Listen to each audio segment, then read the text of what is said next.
Hey guys, you found it. Welcome to the Fearless Pursuit of Freedom podcast. I am your host, Brandon Richards.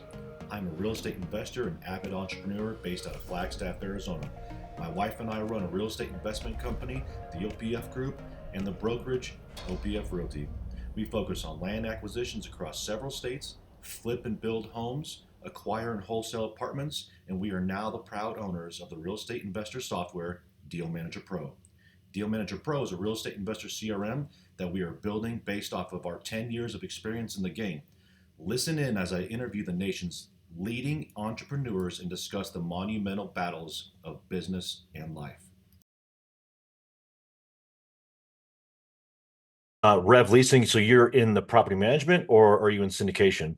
Well, we actually are in we've created a couple of tools, kind of property technology tools that owners and asset managers and training people can utilize in terms of upgrading their performance, assessing their performance and upgrading the performance. So what we were initially as a company was a leasing company. We came in and we fixed other people's problems and then we left.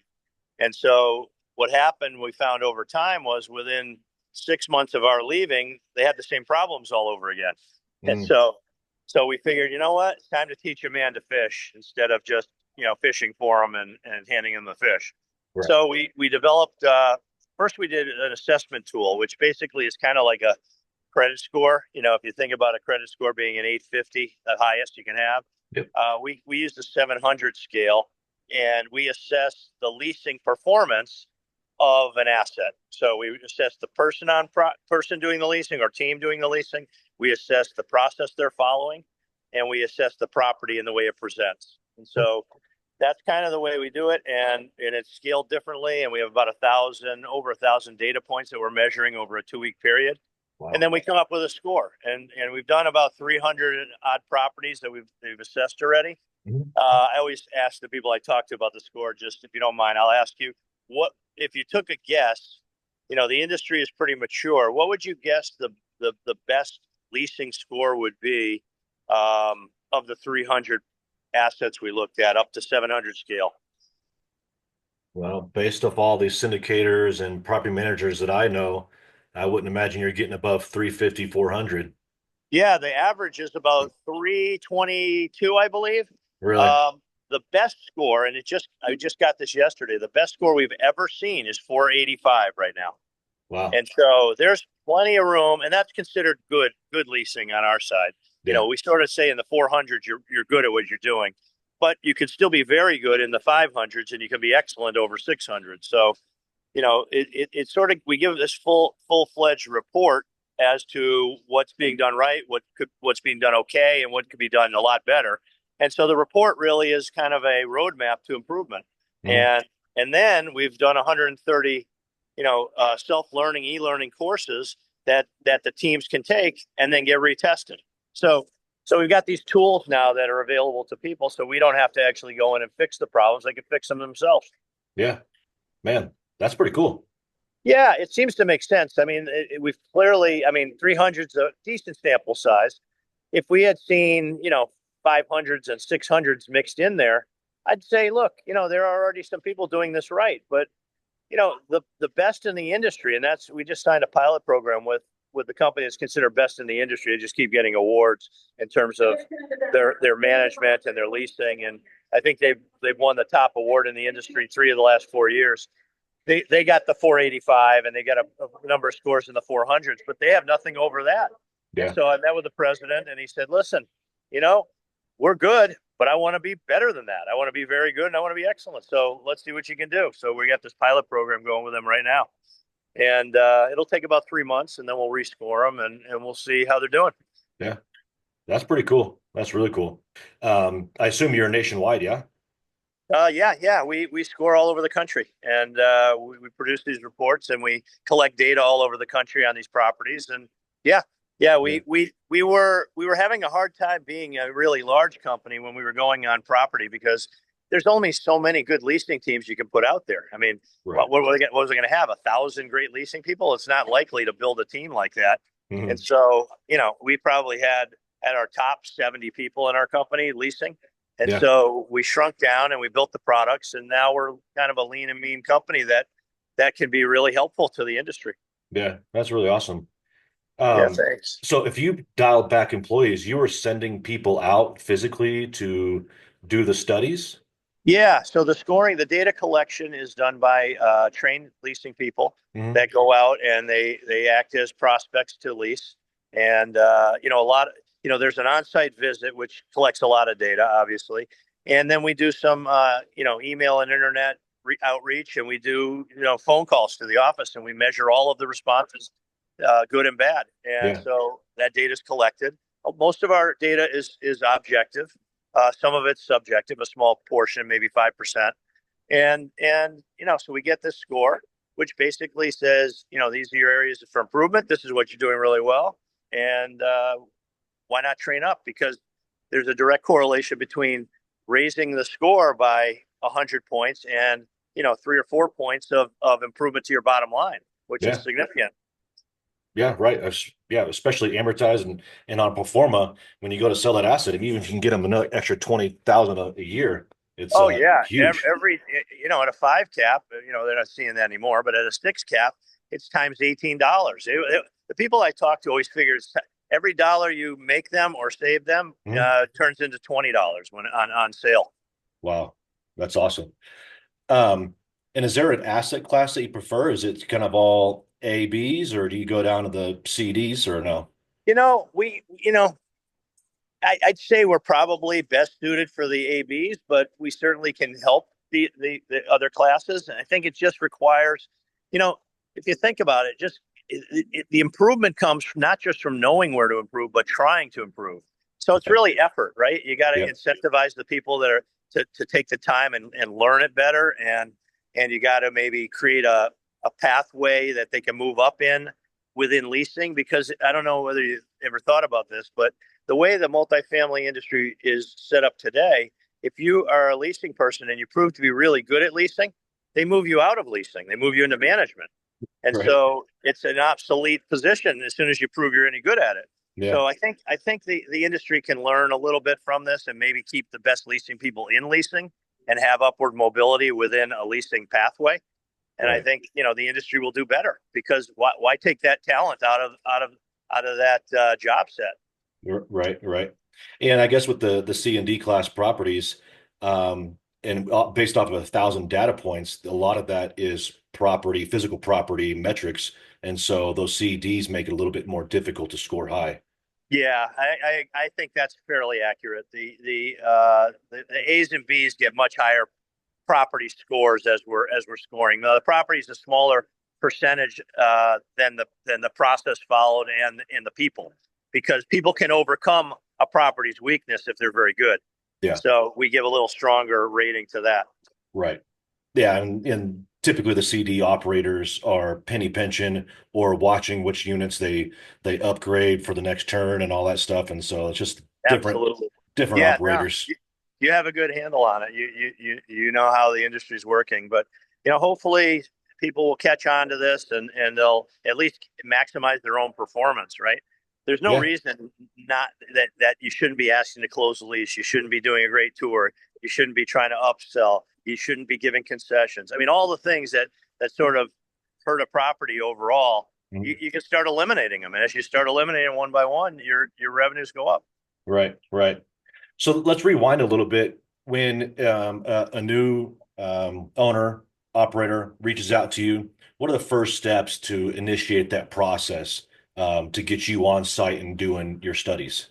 Sure, sure. So we'll take a look. We'll talk to them about their portfolio. We recommend, if they have a small to medium sized portfolio, we recommend doing the whole portfolio. If it's someone like a LivCore or someone with hundreds of thousands of units, we Mhm. say let's do it in stages. We'll do a pilot, show you it works, and then we'll build it out, across your whole portfolio. But a smaller company that has a few thousand units or 10,000 units, we can handle that all at once. So what we would do is first, come to an agreement on, we price ourselves like a subscription model. And Mhm. so right now we're priced per unit, per month.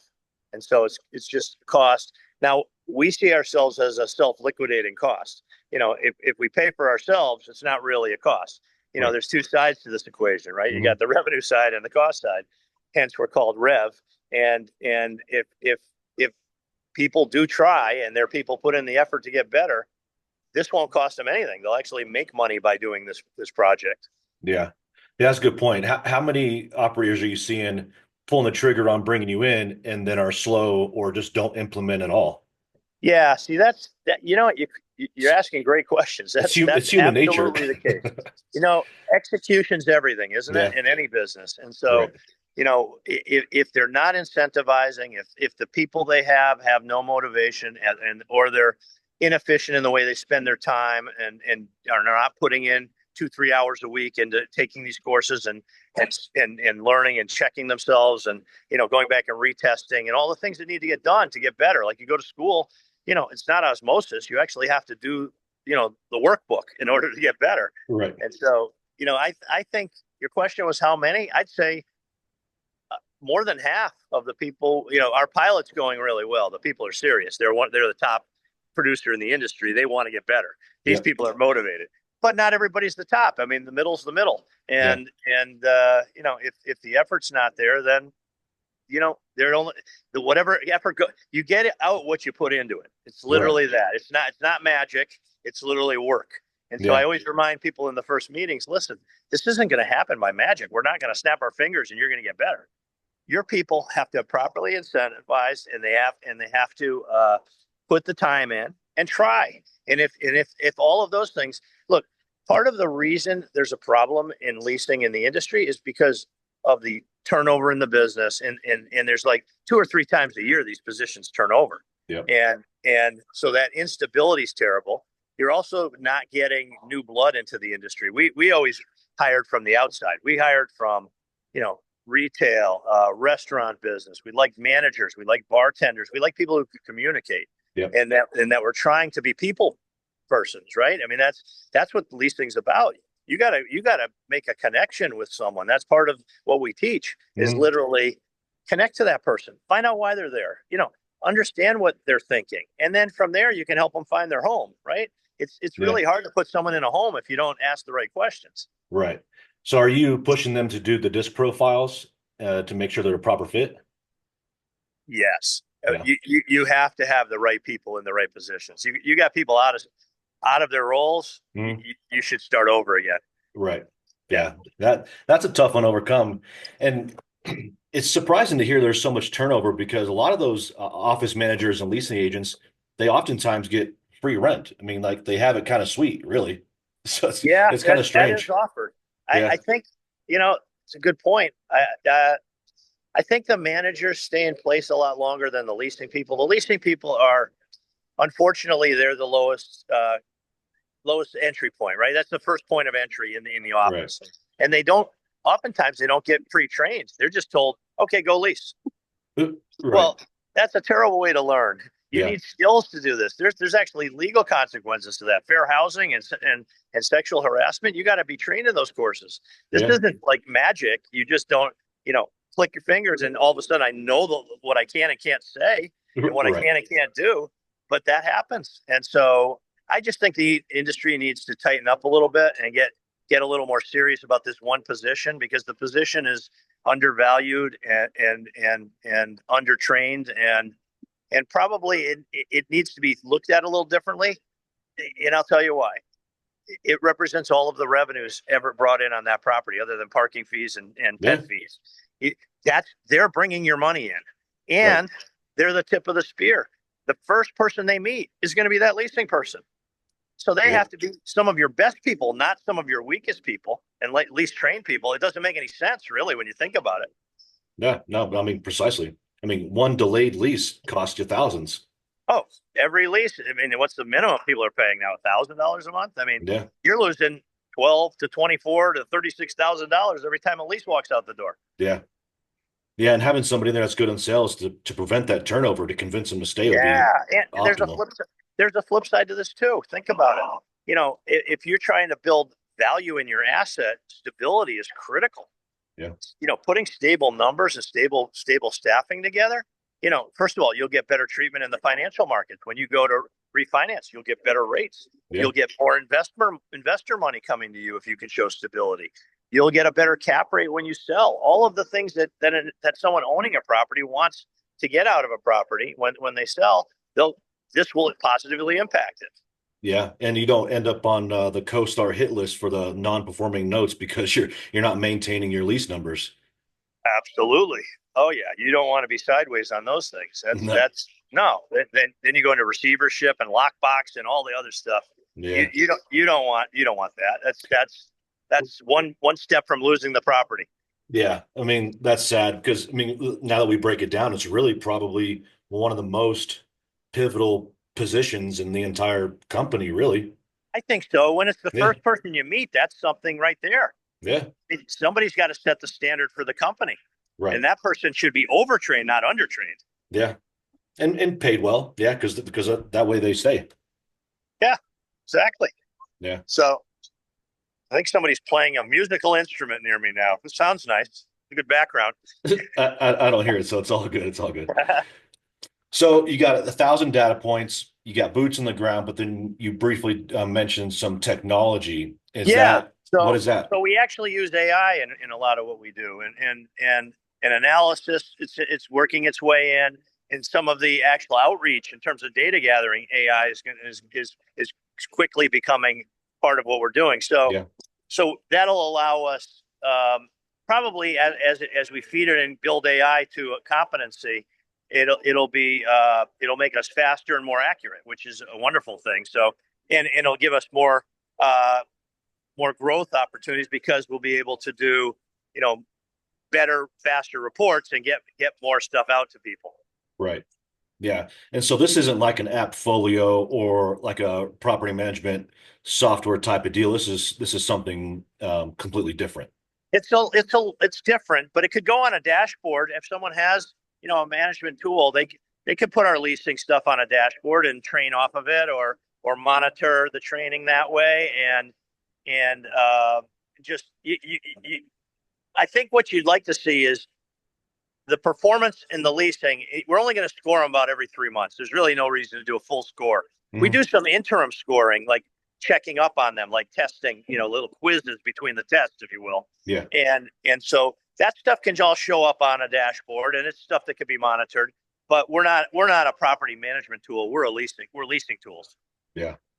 And so you help with the optimization of, well, the bottom line, not necessarily Correct. with We're literally turnovers and all that we're stuff. literally focused. Well, it helps in the human resource area. It helps in training and it helps in stability. Yeah. Right. You don't have to recruit as much. If you got the same people doing a very good job, your HR can work on way many other things other than hiring new leasing people. Yeah.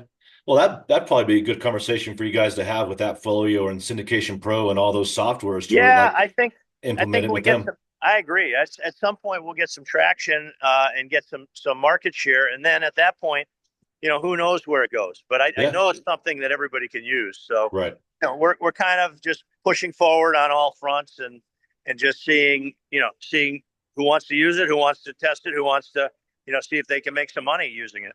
Right. Yeah. So the 300 customers that you've had so far, this is in the past, you said 6 years roughly. Oh yeah, we've actually worked for almost all the big names. If you name some big names, like I mean, Related, Graystar, was Lincoln. They changed their name. I mean, pretty much we worked for all the biggies. We fixed their properties, like with Mhm. human capital going in and fixing it. Yeah. We just turned this into a prop tech company about, maybe we started doing this in the market about 6 months ago. Okay. Do it little bits and pieces, and we have some clients, and we have this one, sizable pilot program going right now. Which, Mhm. if it goes well, the industry tends to follow the leader, and so they're one of the leaders in the industry. I think it'll have real meaning to other people that are in the leadership roles in the industry. So we think we'll get some more pretty large business pretty quickly. Yeah, that's awesome. I like seeing new softwares. My wife and I, we just bought a software company last year, and so learning about all the AI and coding and all the back end stuff is just it's super intriguing to me. So when you said you got the tech side of it, I'm just thinking about how you can branch out more and connect with other companies. Absolutely. I'll tell you what, I mean, I have some people that are really following, AI and training AI really fast. We've been using Chat GPT, and there's this other one called Claude, Yep. and there's just they when I first listened to AI generated phone calls, because we looked at that about 6 or 8 months ago, and Yep. they were pretty good. I did catch.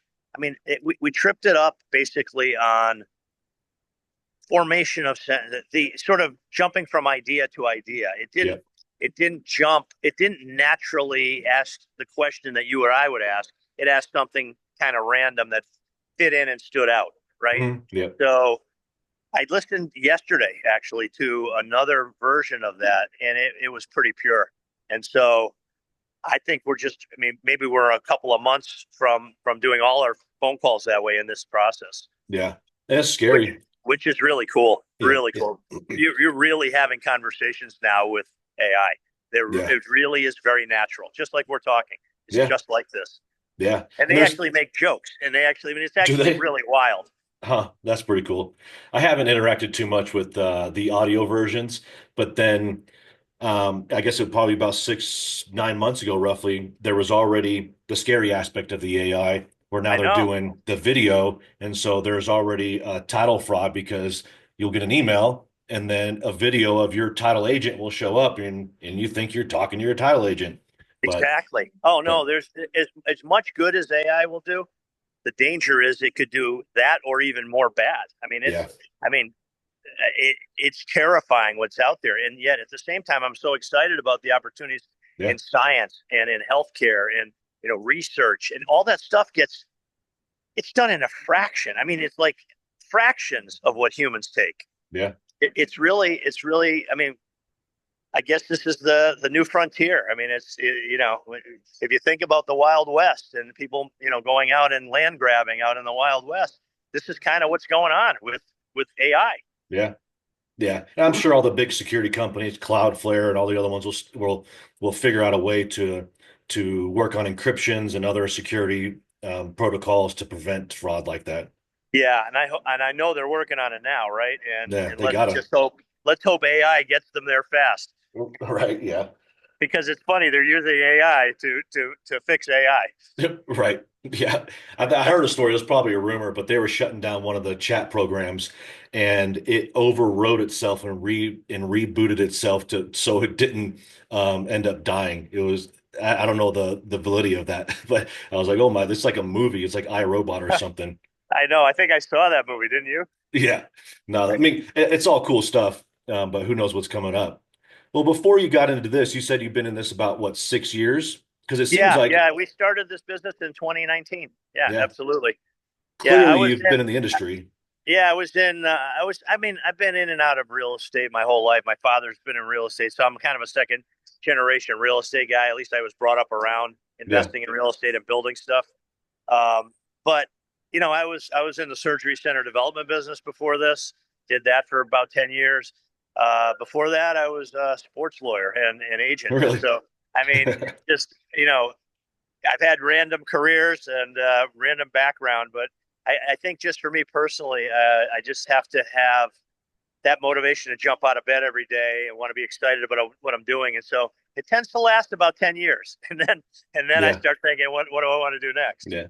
Well, the cool thing about the real estate is there's so many different niches and little bolt-ons. You can't really get bored. You No, have a new squirrel moment and you're like, okay, let's add that so I'm not bored.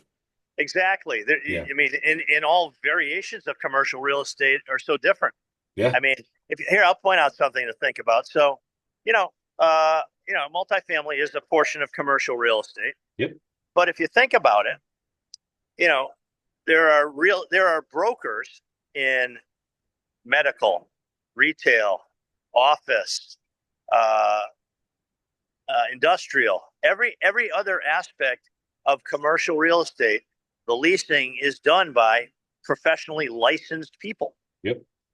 Multifamily is done by the least trained person in an office. I know that's the strangest thing. Yeah. It doesn't make any sense. So if you're going to use a person who's undertrained and underqualified, don't you want to try to uptrain them and really qualify them?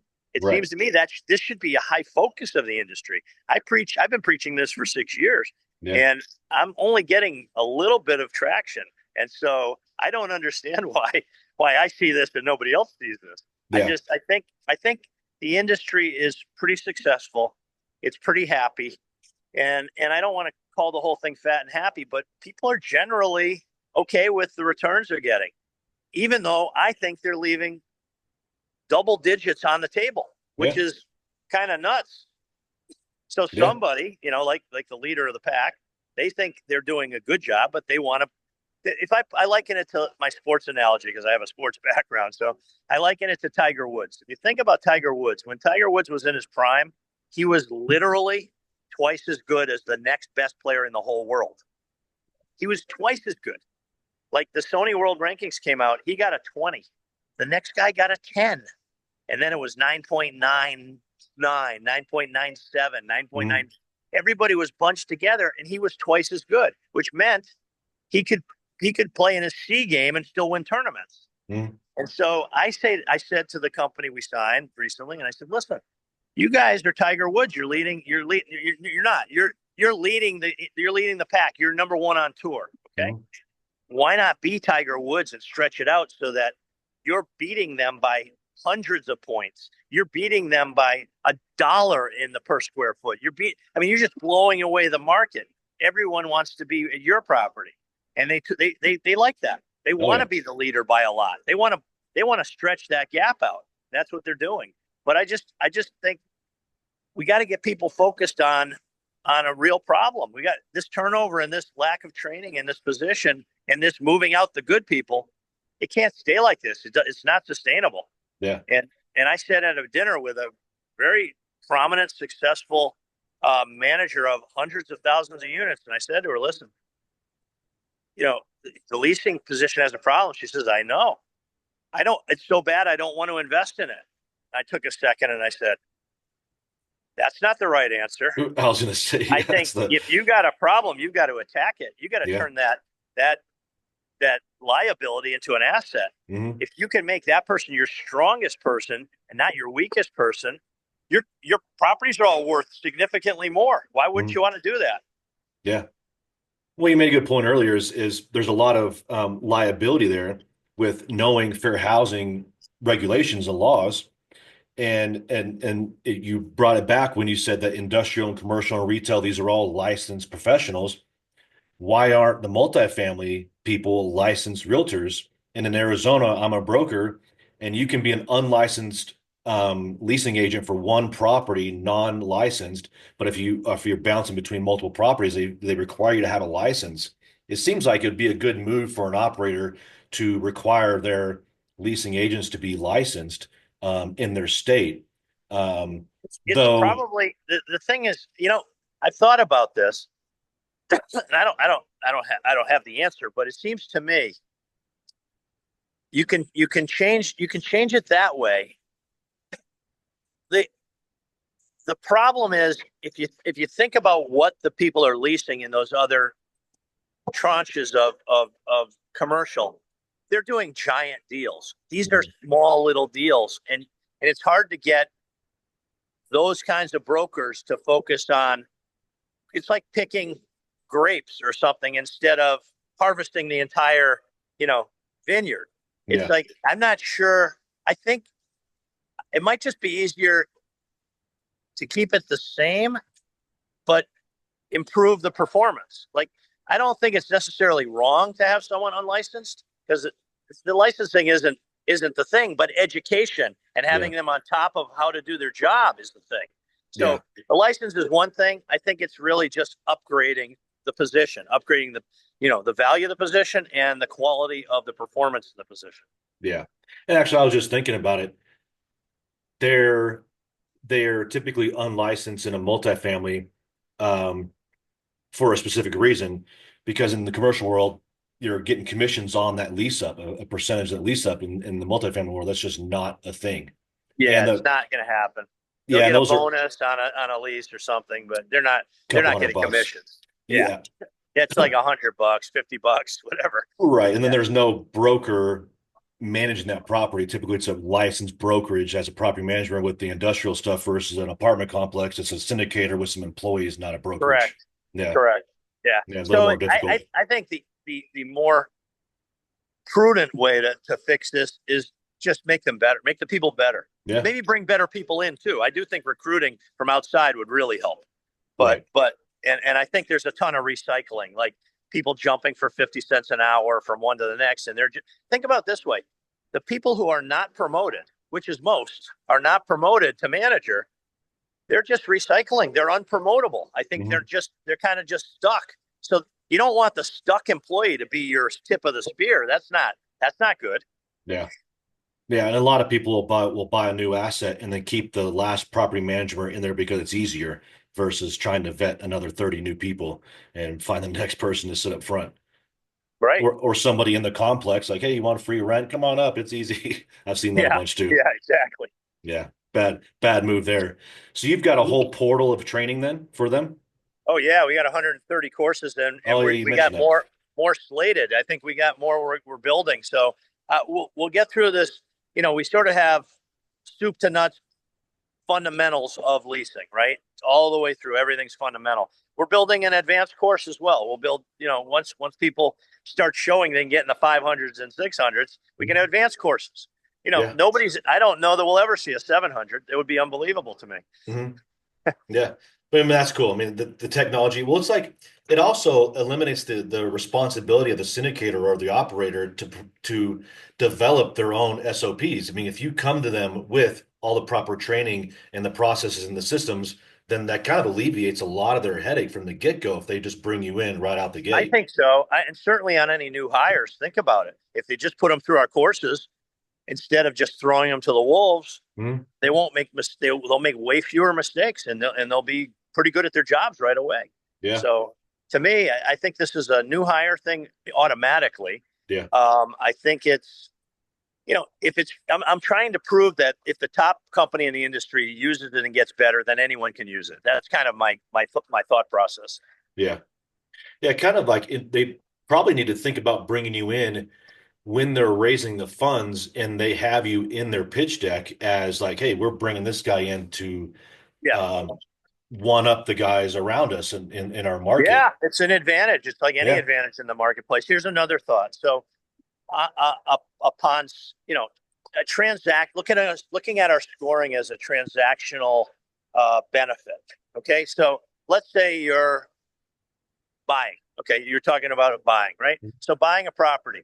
Wouldn't you want to know how their leasing team has performed to achieve the numbers you're looking at? Right. You want to know if they're high performers and they're grabbing every dollar they can, or if Right. they're low performers, they're leaving a lot of money on the table that you can then grab later by Yeah. by proper training. So I mean, it's a tool to use for buyers for sure. And I think there's a flip side to that too. I think sellers can use it to make sure they're selling when they're maximizing. Right. So, that's another way to look at it. But it's a transactional tool, I believe, as well. Yeah.